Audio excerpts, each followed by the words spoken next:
சீமானவர்கள் சொன்ன பார்ப்பன கடப்பாகைகள் எல்லாருமே களமிறங்கிட்டாங்க. மொத்தம் 6 வேட்பாளர்கள் 2026 சட்டமன்ற தேர்தலில் போட்டியிடுறதுக்கு வாய்ப்பு கொடுத்துருக்காரு. இதுல ஒரு விஷயம் கவனிக்கணும், இவங்கெல்லாம் பார்ப்பன கடப்பாகைகள் தான் தவிர பார்ப்பனிய கடப்பாகைகள் இல்லை.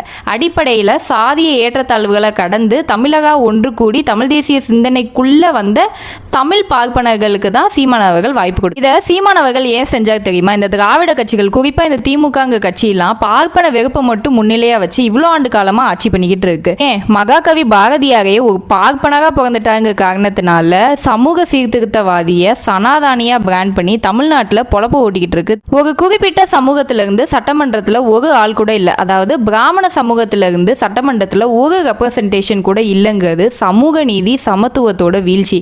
திமுக 2021 எலெக்ஷன்ல நாங்கள் ஒரு பிராமணர்களுக்கு கூட சீட்டு கொடுக்கல அப்படின்னு பெருமையா இதைத்தான் சமூக நீதி சமத்துவம்னு சொல்லிக்கிட்டு இருக்கு. பிராமணர்களை பிறப்பாலேயே அயோக்கியங்க அப்படின்னு பிராண்ட் பண்ணி தொடர்ந்து அரசியலை பண்ணிட்டு இருக்கு திமுக. இந்த பக்கம் பிஜேபி பார்ப்பனர்களை ஓட்டர்ஸா மட்டும்தான் யூஸ் பண்ணிக்குது. ஆனா அவங்களுக்கு எந்த விதமான பிரதிநிதித்துவமும் தேர்தலில் கொடுக்கவே இல்லை. ஹெச் ராஜா அவர்களுக்கு வாய்ப்பு கொடுத்தாங்க, ஆனா அவர் பிராமணர்களுக்காக வாய்ப்பு கொடுக்கல. அவர் கட்சியில மூத்த நிர்வாகி அப்படிங்கிறதுக்காக அவருக்கு வாய்ப்பு கொடுத்தாங்க. அவர் ஜெயிக்கவும் இல்லை. ஆனா எங்க நாம் தமிழர் கட்சியில நாங்க என்ன சொல்றோம்னா, நீங்க எந்த சாதியினராகவும் எந்த மதத்தினராகவும் ஏன் தமிழக அல்லாத பிற மொழியாளர்களா இருந்தாலும் அடிப்படையில் சாதிய ஏற்றத்தாழ்வுகளை கடந்து தமிழ் தேசியத்தை ஏத்துக்கிட்டீங்க அப்படின்னா எல்லாருக்கும் எங்க கட்சியில பிரதிநிதித்துவம் இருக்கு. எங்களுக்கு இன்னும் நிறைய கடப்பாகைகள் தேவைப்படுது. அதனால பார்ப்பனர்கள் எல்லாருமே சாதிய ஏற்றத்தாழ்வை கடந்து தமிழக ஒன்று கூடி தமிழ் மண்ணில் தமிழ் தேசியத்தை ஓங்கி ஒழிக்க வைப்போம்.